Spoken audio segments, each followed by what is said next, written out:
Gun rights activists are taking on the Trump administration over comments from top officials after the killing of Alex Pretti in Minneapolis last weekend.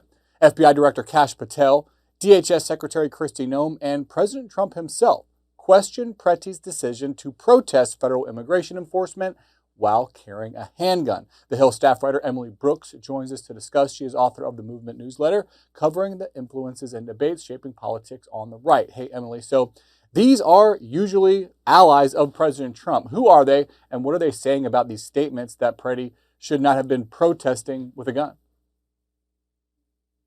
Well, these are some of the biggest and most influential gun rights groups in the country, not only the National Rifle Association, which pretty much everybody has heard of, but also a few more gun rights groups that see themselves as more no compromise than the NRA. These are Gun Owners of America, the National Association for Gun Rights, and they've been very vocal, pushing back on top Trump administration officials. When Kash Patel said that, kind of insinuated that you can't really show up at a protest with a firearm, that got massive pushback from these groups who were saying, yes, you can. This is, the Second Amendment. There have been numerous right-wing protests, which I have personally attended too, where people show up with firearms and they're really incensed at the insinuation that could not be allowed, since that would be, as they would see it, an infringement on gun rights. And they're worried about what that could mean for the federal government's interpretation of gun rights laws in the future. And if, the Republican Party, which is supposed to be for the Second Amendment and gun rights, is saying this, then that would be an existential threat to their most important issue. So they're really pushing back hard on that. But not only that sort of statement from Kash Patel, which got a lot of pushback, but even, DHS Secretary Kristi Noem has pointed out multiple times that Pretti showed up. He was, carrying a firearm. He had a license to carry that firearm, but he was not carrying his ID on him, which under Minnesota law is required if you are carrying to have that on you, pointing that out multiple times. And one response to that kind of argument, not directly to the secretary, but was from Dana Lash, who is former spokeswoman for the NRA, now a conservative radio host. And she had posted that, it's actually an infringement on Second Amendment rights to require that you carry an ID. So these are Second Amendment gun rights, absolutist purists, and very concerned about these arguments from the Trump administration when pointing to the firearm as sort of a justification for the actions of federal law enforcement there.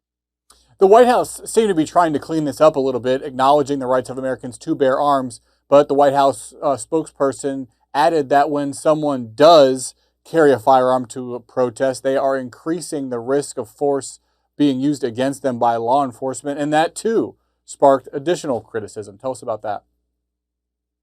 Yeah, absolutely. I think that statement, was good for them to kind of clean up what some officials were saying over the weekend, and the gun rights groups appreciated that statement of President Trump supports gun rights. But they did not like the insinuation that just simply carrying a firearm raises the risk of a confrontation or violence with law enforcement, and they don't think that should be the posture of federal officials or federal law enforcement when somebody is carrying a firearm, because again, that affects gun rights, right to carry a firearm, and right to be, treated without difference from law enforcement, whether you are carrying a firearm or not. So people don't really like that. However, the Trump himself kind of reiterated that statement just the very next day.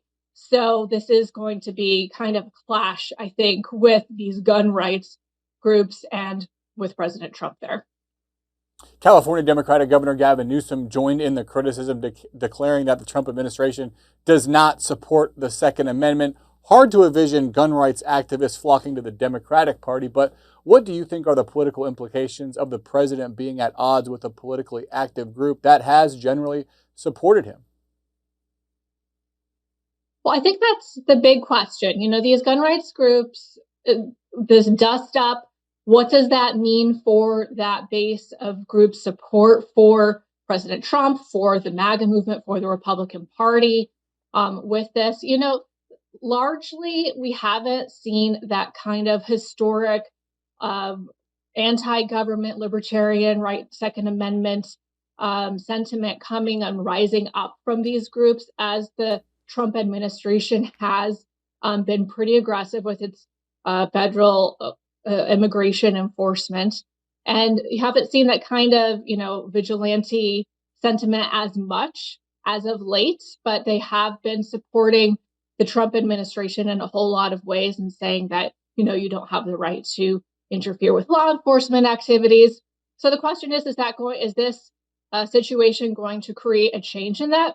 And I think that statements like that from California Governor Gavin Newsom, a lot of other Democrats who have opposed gun rights in the past, that these groups and these activists have been fighting for, really are making them resistant to going against the Republican Party and Trump even harder on this, because, where are they going to go if the Republicans turn against them and they create a big fissure with the Republican Party rather than trying to win them back to their side?